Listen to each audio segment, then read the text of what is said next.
Maju.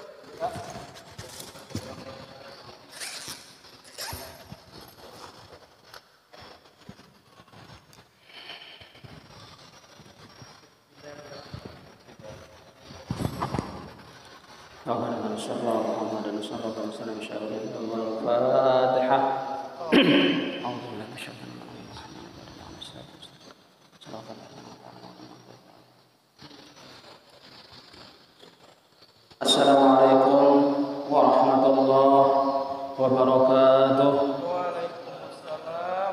Bismillahirrahmanirrahim. Alhamdulillahirabbil alamin. Wal 'aqibatu lil muttaqin wa la 'udwana illa 'alal zalimin. Asyhadu an la ilaha illallah wahdahu la syarika lah wa asyhadu anna Muhammadan 'abduhu wa rasuluhu la nabiyya ba'dah. Allahumma shalli wa sallim wa barik ala sayyidina Muhammadin wa ala alihi wa ashabihi ajma'in. Subhanaka la ilma lana illa ma 'allamtana innaka antal alimul hakim. Wa tub alaina innaka antat tawwabur rahim. Wa la haula wa la quwwata illa billahil aliyil azim. Rabbi shrah li sadri wa yassir li amri wahlul 'uqdatam min lisani yafqahu qawli, amma ba'du. Hadirin jamaah salat maghrib dan salat isya Masjid Al-Jihad yang dimuliakan Allah, pertama-tama terlebih dahulu marilah kita sama-sama memanjatkan puji dan syukur kita kehadirat Allah Subhanahu wa taala, karena dengan limpahan rahmat, karunia, taufik dan hidayahnya itulah kembali kita pada malam hari ini kita dapat berkumpul bersilaturahmi dalam rangka sama-sama kita mempelajari ilmu fikih, ilmu tentang cara atau tata cara kita ibadah kepada Allah Subhanahu wa taala. Salat serta salam semoga pula senantiasa tercurah kepada junjungan kita Nabi besar Muhammad sallallahu alaihi wasallam, pada keluarga beliau, sahabat beliau dan orang-orang yang senantiasa mengikuti jejak langkah. Baiklah, kita akan melanjutkan pelajaran kita tentang waktu salat. Qala al-mu'allif rahimahullah ta'ala nafa'ana bihi wa bi ulumi fid darin amin. Kemarin kita membahas tentang waktu maghrib yang belum selesai pembahasannya. Waktu maghrib ini terbagi kepada 6 waktu. Satu, waktu fadilah, yaitu awal waktunya. Waktu fadilah, waktu lebih utama, lebih afdal. Itu waktu yang pertama. Yang kedua, waktu ikhtiar, yaitu waktu fadilah itu sendiri. Yang ketiga, waktu jawaz serta karohah, yaitu sesudah waktu fadilah sampai kadar waktu menyelesaikan sholat. Dan disebutkan di dalam kitab Tuhfah bahwa makruh melambatkan sholat maghrib dari waktu fadilah menurut kaul qadim dan kaul jadid. Makruh melambatkan sholat maghrib dari waktu fadilah menurut kaul qadim dan jadid, kaul yang terdahulu dan kaul yang baru. Jadi makruh melambatkan waktu maghrib karena waktunya maghrib ini sangat sedikit. Maka berdasarkan dua kaul ini bahwa waktu maghrib tidak tergambar waktu jawaz dengan tidak karohah.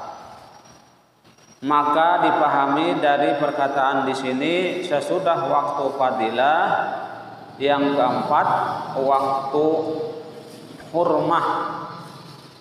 Yang keempat, waktu hurmah, waktu yang diharamkan. Dan yang kelima, waktu darurat. Waktu darurat. Dan yang keenam, waktu uzur, yaitu waktu isya bagi orang yang musafir yang mengerjakan jamak takhir. Artinya waktu maghrib dibawa ke isya bagi orang yang musafir untuk mengerjakan jamak takhir. Itu waktu uzur namanya. Kemudian yang keempat, waktu sholat isya. Awal waktu sholat isya itu hilang mega yang merah, awan yang merah di langit hilang. Nah, itu jadi masuk. Dan sunat melambatkannya sampai hilang mega yang kuning. Jadi setelah yang mega merah itu hilang, lalu kuning ulang. Sunat melambatkan sampai hilang mega yang kuning. Dan yang putih, kuning atau putih lah, supaya keluar dari perselisihan para ulama yang mewajibkannya. Ada juga yang mengatakan wajib melambatkan tadi sampai hilangnya mega yang putih dan yang kuning tadi. Dan waktunya sampai terbit fajar shodiq. Dan waktu isya ini paling lama ya kan? Sampai terbit fajar shodiq. Sesuai dengan hadis yang dikemukakan terdahulu, dan lagi hadis yang berbunyi laisa fin naumi tafritun wa innamat tafrit ala man lam yusolli sholata hatta tadi'a waktu sholat al-ukhra. Artinya tidur bukan suatu kelalaian. Sesungguhnya yang disebut kelalaian ialah orang yang belum mengerjakan sholat sampai datang waktu sholat yang lain. Nah, itu maksudnya yang disebut lalai ya kan? Orang yang melalaikan sholat tadi sampai datang waktu sholat yang lain, itu namanya lalai. Hadis riwayat Muslim dari Abi Qatadah. Yang dimaksud harfiah hadis ini ialah menerangkan panjangnya semua waktu sholat sampai waktu masuk sholat yang berikutnya, melainkan sholat subuh dengan ijma' yang waktunya tidak panjang sampai masuk waktu sholat yang lain. Sholat subuh ini berbeda lah. Kalau sholat zuhur waktunya sampai masuk sholat asar. Ya kalau sholat asar waktunya sampai waktu sholat masuk sholat maghrib. Waktu maghrib sampai batasannya waktu sholat isya. Waktu sholat isya sampai batasannya fajar shodiq subuh ya kan. Nah kemudian waktu subuh, nah ini sebentar aja waktunya. Waktu subuh sudah terbit matahari, habis waktunya. Kadang sampai zuhur, tak ada ya kan. Kalau yang lain-lain waktunya sampai berikutnya.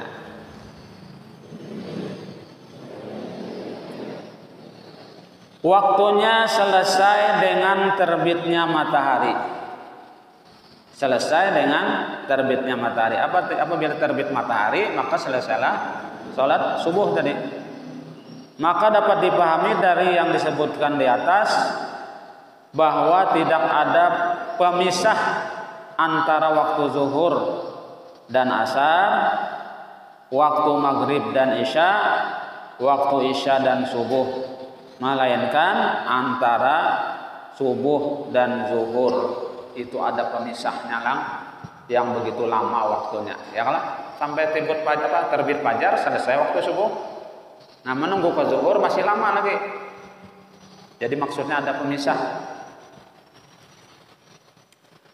Waktu ikhtiar pada waktu isya adalah dari awal waktunya sampai sepertiga malam. Itu waktu ikhtiar sampai sepertiga malam. Sesuai dengan apa yang diterangkan dalam hadis yang terdahulu. Jibril berkata dalam hadis itu tentang waktu sholat isya bahwa waktu itu barang yang antara dua ini, maka waktu itulah yang ditetapkan menjadi waktu ikhtiar. Waktu isya itu mempunyai 7 waktu. 1 waktu fadilah, waktu yang lebih afdal, yaitu pada awal waktu. Yang kedua waktu ikhtiar, yaitu waktu yang disebutkan di atas. Setelah waktu fadilah, waktu ikhtiar. Yang ketiga waktu jawas dengan tiada karohah.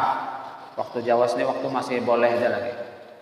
Dengan tidak ada makruh, yaitu sampai terbit fajar kadzib. Sampai terbit fajar kadzib. Itu waktu jawas. Yang tidak ada makruhnya. Kemudian yang keempat waktu jawas serta karohah. Waktu masih boleh juga, cuman masih disertai ada makruhnya, yaitu semenjak fajar kadzib sampai kadar cukup melaksanakan sholat. Kemudian yang kelima waktu hurmah. Waktu hurmah. Yang keenam waktu darurat. Dan yang ketujuh waktu uzur, yaitu waktu maghrib bagi orang yang musafir yang mengerjakan sholat jamak takdim.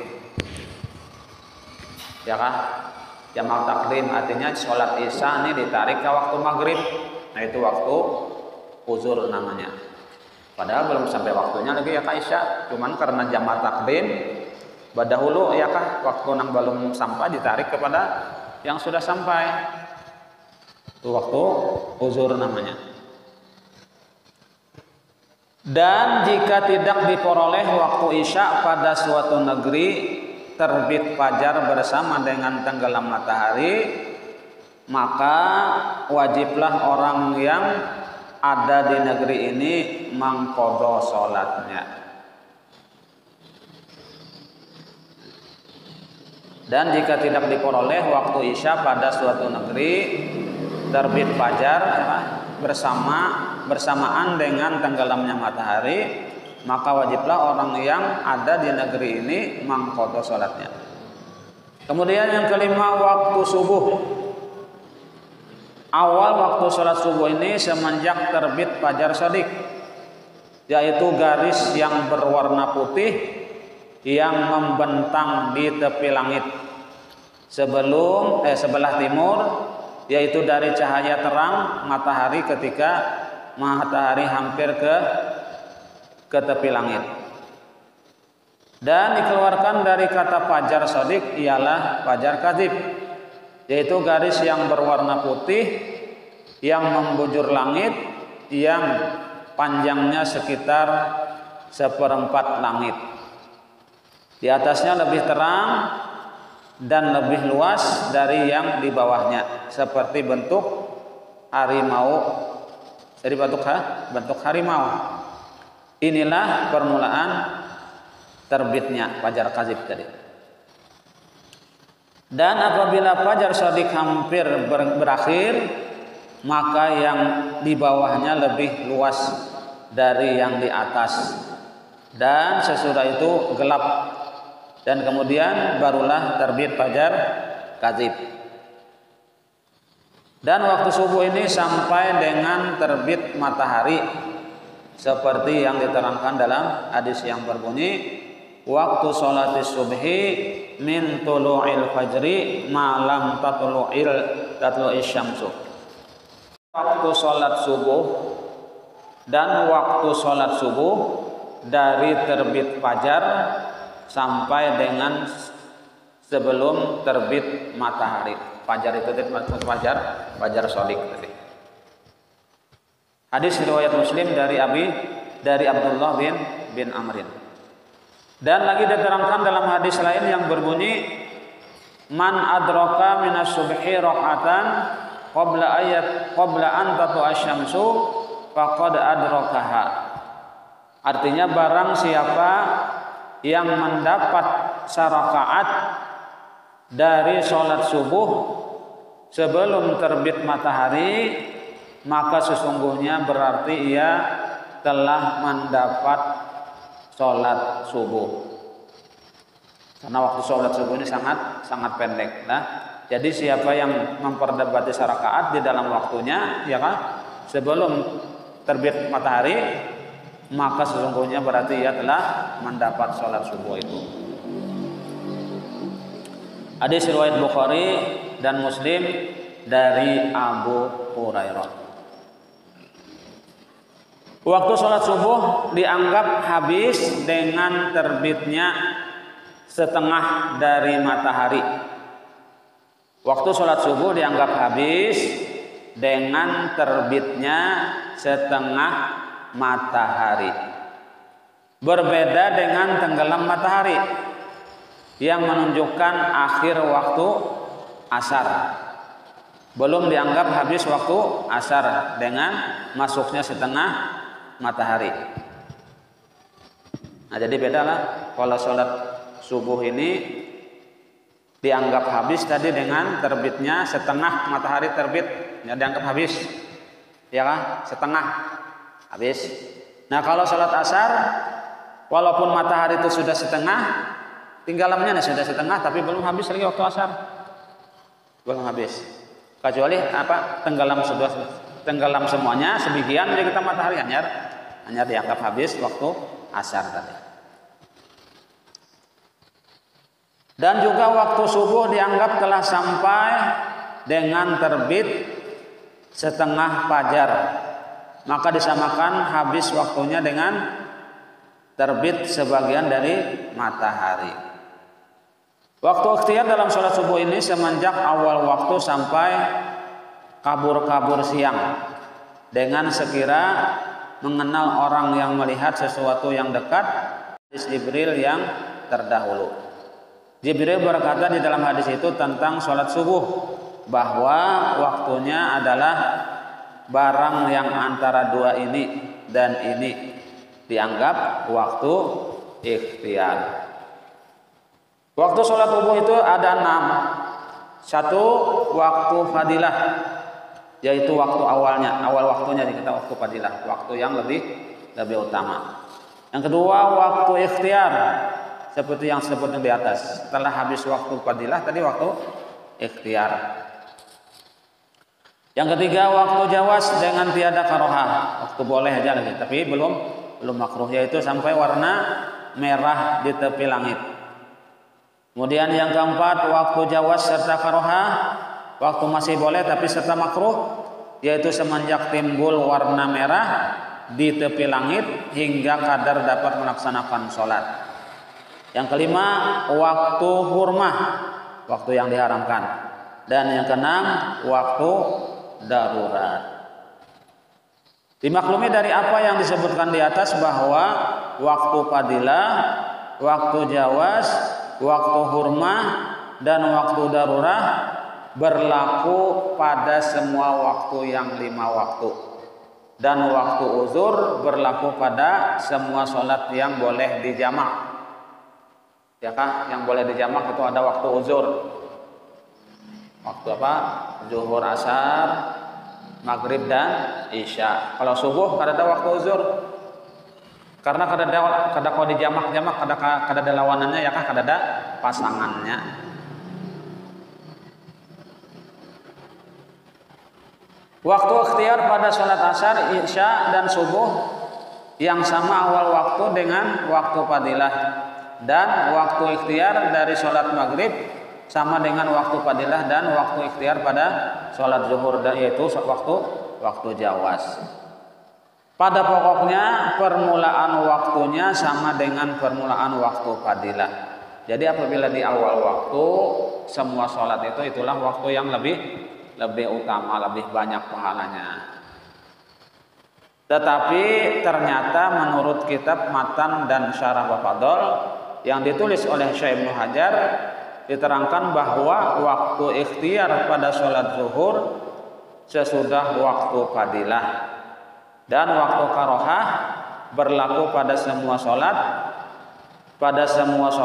waktu yang lain dari sholat zuhur. Malah 20 menit sudah. Malum kita ya kayaknya habis maghrib itu kan talawas sedikit karena bahas isya. Jadi biasanya dulu ya. Ya, sampai di sini dulu yang dapat disampaikan. Mudah-mudahan sedikit banyak ada manfaatnya, dan mudah-mudahan Allah SWT mengampuni segala dosa-dosa kita, dosa kedua orang tua kita, guru kita, jalan tetangga, kaum muslimin dan muslimat, dan mudah-mudahan Allah SWT mengabulkan hajat kita, baik hajat dunia atau hajat akhirat. dan mudah-mudahan Allah SWT mematikan kita dalam keadaan husnul khatimah. Amin ya rabbal alamin. Demikian yang dapat disampaikan. Mohon maaf apabila ada kekurangan dan kekeliruan. Wabillahi taufiq wal hidayah. Wassalamualaikum warahmatullahi wabarakatuh.